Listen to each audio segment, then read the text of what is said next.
Hey, what's up, though? What's going on with y'all folks?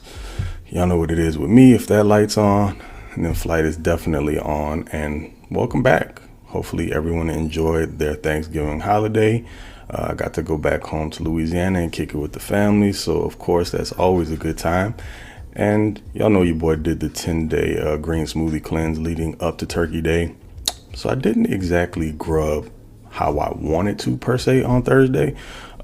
Maybe like a plate and a half. Just couldn't do it, man. My capacity was super low, but I did get to flush myself out beforehand, which was definitely needed. And I don't feel like I really missed out on anything. I got to have everything I wanted. It was just in moderation. So I guess it kind of sort of worked out for the best. And oh, by the way, it's Tuesday. Y'all shouldn't have any more leftovers in your kitchen, man. If you do, pause this video right now or the pod if you're on the audio adventure only and go trash it, unless you like visits to the ER. But anywho, we're here to talk about Chargers football. Both are coming off of a victory against the Atlanta Falcons. Definitely a gritty win. Not the most aesthetically pleasing, but they're not all going to be. And yeah, we all know what's next. We are going to travel to the evil empire, and who knows what the outcome will be. But we'll discuss that more here as we get into it. So let's do that. Let me go ahead and do someone a favor right now, because there's going to be at least one person that hops in the comments and says that I'm being too negative in a Chargers win, as if everything's always got to be hugs, Hallmark cards, and kisses when the Chargers do come out victorious. And the truth of the matter is that by now, if you've been watching the Lightning Round podcast for any real time at all, you know we do our best to be as fair and balanced as possible. So that means in wins and losses, we still critique things. And in the 17-13 win over the Atlanta Falcons, it was not the prettiest game, and there were definitely some things that have to be addressed. So if you don't want to hear any of that, I'm going to give you the opportunity to go do your thing. This might not be the space for you. But either way, I'm going to continue to do my thing because some people appreciate it. So with that being said, sometimes you just got to survive in advance. And that's what the Chargers did on Sunday. They had a little leftover bird, and they took care of business, ultimately. And that's what matters. When you think about the fact that they came off of a short week, had to travel cross country, and it was an early window game, there was a lot to contend with, outside of the fact that the team was already beat up. So there's no Denzel Perriman, no Cam Hart, no Alohi Gilman, which turned out to not be such a bad thing. We'll get to that later on. You're talking about also a hampered Khalil Mack and Joey Bosa and Lad McConkey with one arm, apparently. And they still were able to pull it out. So for me, ultimately, what this did was show the team resolve, and that they were able to push through a bunch of adversity to still come away with a win. And that's what good teams do. They're not always going to be in a situation where they have the most rest or they're going to be the most healthy. And there are going to be situations where the odds are stacked up against them. But this version of the Chargers team, this iteration, led by Jim Harbaugh, found a way to get it done. So in that regard, there's not a whole lot to complain about.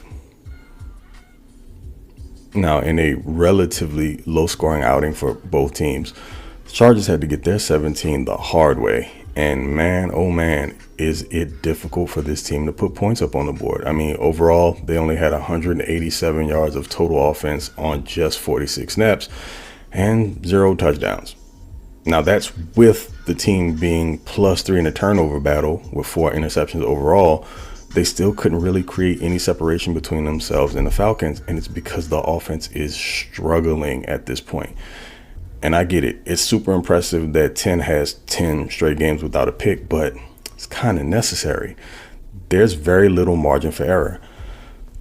But salute overall to the defense. I mean, being on the field for 77 snaps in total and only surrendering 1 TD, and that coming on a short field, they ultimately tightened up and they kept the Falcons 1 for 4 in the red zone.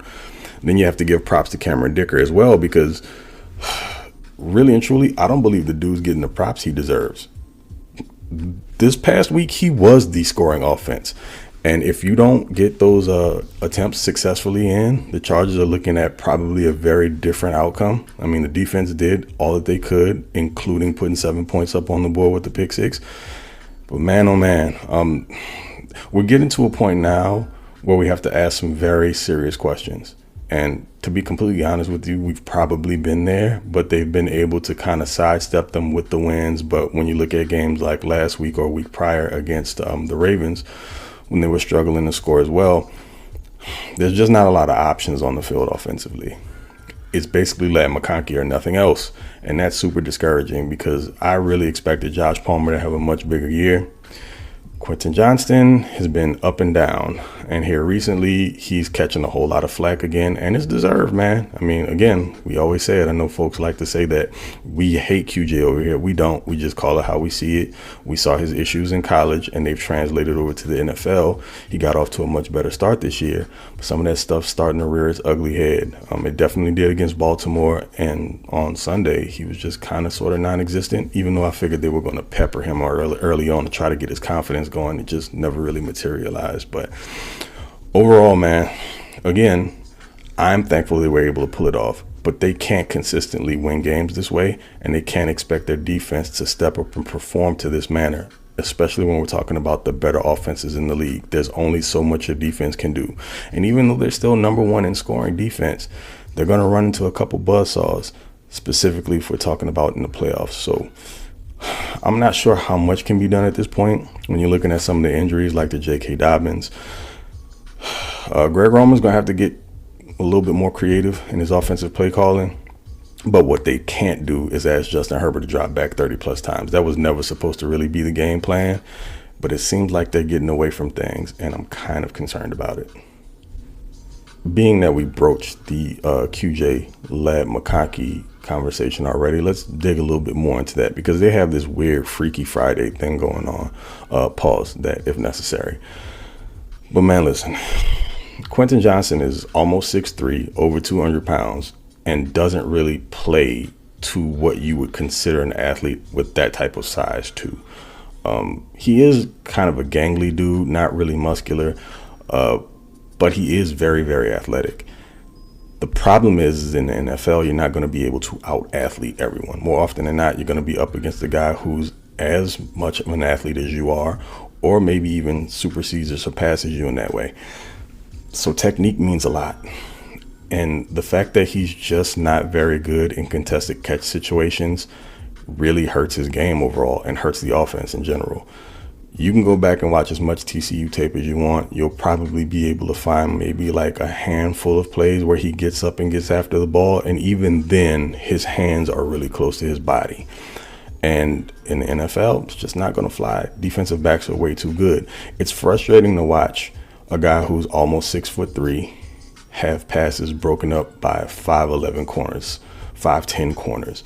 Because the truth of the matter is at this point, if he's not creating separation and just has an open path to catching the ball, and the DB is physical with him in any way, shape, or form, it's probably not going to work out in his favor. And the Chargers continuously ask him to be a guy that he isn't.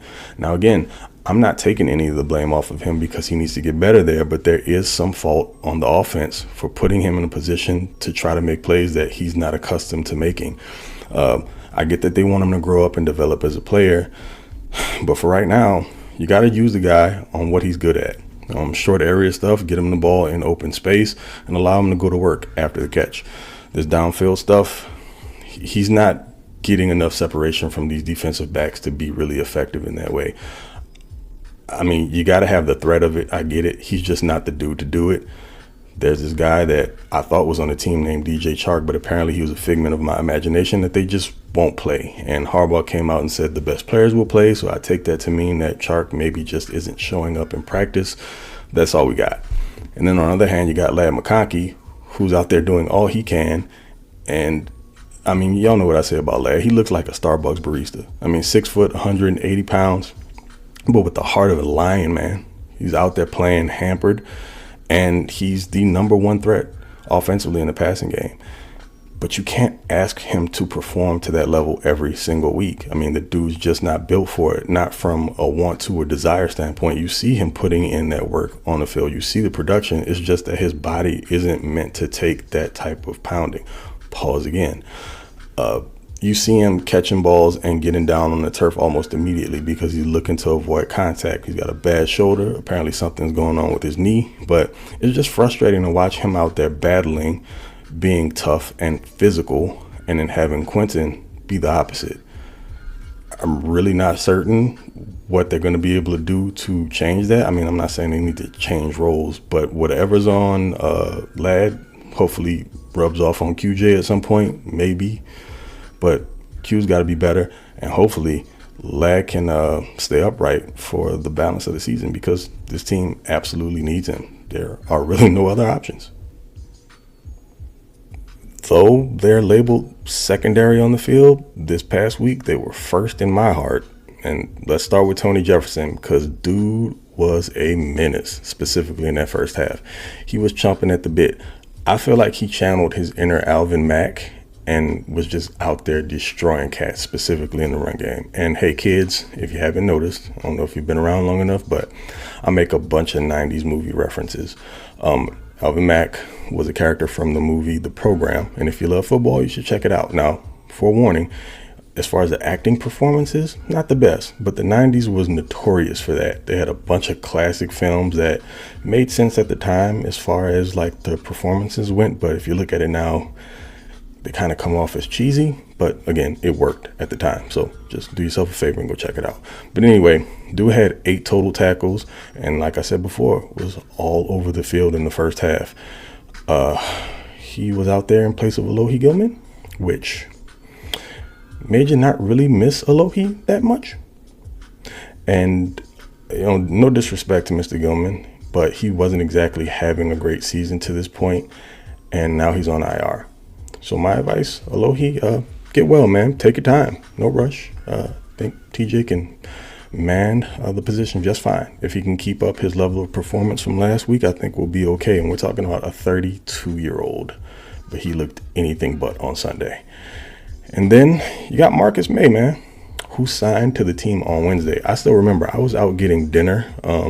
This is the night before Thanksgiving. I was picking up food for the family, and I had to wait a very long time. I was at Firehouse Subs, of all places, and I won't regale you with that story. I was in there for nearly an hour, but I got the alert on my phone that Marcus May had signed. I thought, wow, May was a very good player at one time, a difference maker at safety. And even though he's on the other side of 30, still has some tread left on his tires, as you can see. And he essentially picked off what amounted to like a pop fly in the infield from Kirk Cousins. I still don't know what Kirk was looking at when he threw that ball, but kudos to him for coming out there and putting on a performance. And again, not being a liability. And all of this with less than 1 week of practice under his belt. And also on Sunday, we got this dude back. This cat, the 33 version of Derwin James. This was circa 2018 DJ, in my opinion. 10 tackles. He had 2 for loss. And 2 of those tackles for loss that I'm mentioning here were big momentum shifting third down stops. And he also had that walk-off pick. This is the DJ we all want to see in the box, making plays in the backfield, solid as an open field defender. Again, gave me flashbacks of the playoff run in 2018, because we haven't seen this version of DJ in a while. Like, he's had a good year, but as far as standing out, this was one of those games that he had to. And keep in mind, we said that we weren't necessarily looking for him to be the quote-unquote guy in the defense, because this is more of a collective effort, more of a team effort. But on this past Sunday, the defense had to have someone step up and make plays, and they had more than one, because they had to basically fill the gap that the offense left on the field. And speaking of filling the gaps, last but not least, good old rookie 5th rounder Tarheeb Still. I love it when I'm right, by the way. I love when players make me right, because my preseason prediction was that he'd outplay Jasir Taylor and eventually take over the starting slot role. Now, due to some attrition in the secondary, specifically at corner, he's been asked to play a lot more outside corner, which has kept Jasir Taylor on the field, unfortunately.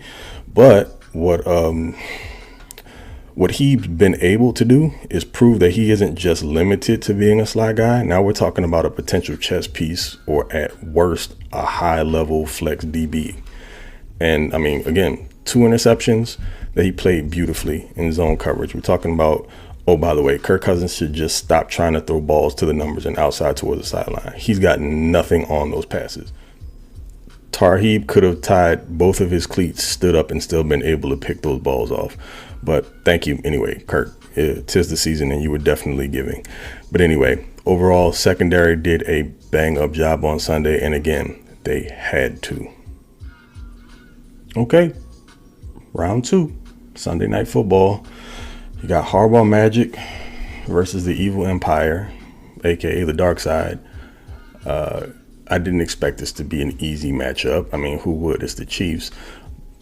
But what I was expecting this time around is for the Chargers to be closer to 100% as far as participants go, guys that are able to actually get on the field and make a difference, because first time around, you didn't have Joe Alt, Rashawn Slater, Justin Herbert was on that high ankle sprain, and the Chargers still made a game out of it. It was only 17-10 loss at home. This go round, you got no J.K. Dobbins. We don't know what's going on with Lag quite yet to this point. I expect he'll give it a go, but just offensively, you're still hampered, and it's not ideal. You're going into a game where you're not only going to have to contend with the Chiefs, but also, it's at Arrowhead, and then you've got the unofficial family members, aka the refs. So I'm sure they're going to do their part as well. But this is what I do know: Greg Roman, Marcus Brady, and Mark Trestman, y'all need to be all huddled up in the facilities, specifically in Greg's office. I'm assuming he has the biggest one. Somebody hit the couch, get you an air mattress, maybe a TP, hell, I don't care. But all three of y'all need to be in there putting together some sort of offensive game plan to keep this Chiefs defense on their heels. Because it's not just the defense that you have to contend with players on that side of the ball who are very capable, but they also have a very good defensive coordinator in Steve Spagnuolo, who's going to mix some stuff up. So overall, it is very scary. What I'm thinking, though, that the Chargers will absolutely have to do, and Atlanta kind of exposed it a little bit, so I hope they fix it.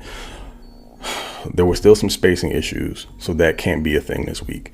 But what Roman's going to have to do is get better at getting complementary routes on the field and utilizing some more trips bunch sets, to where he can keep Lag clean and give the wide receivers opportunities to put stress on those defensive backs by having to make picks on who they're going to defend. And you can throw off zone very, very well with that, specifically with like some levels concepts. But the man beaters are going to be tough. They're probably going to have to come out of bunch sets too.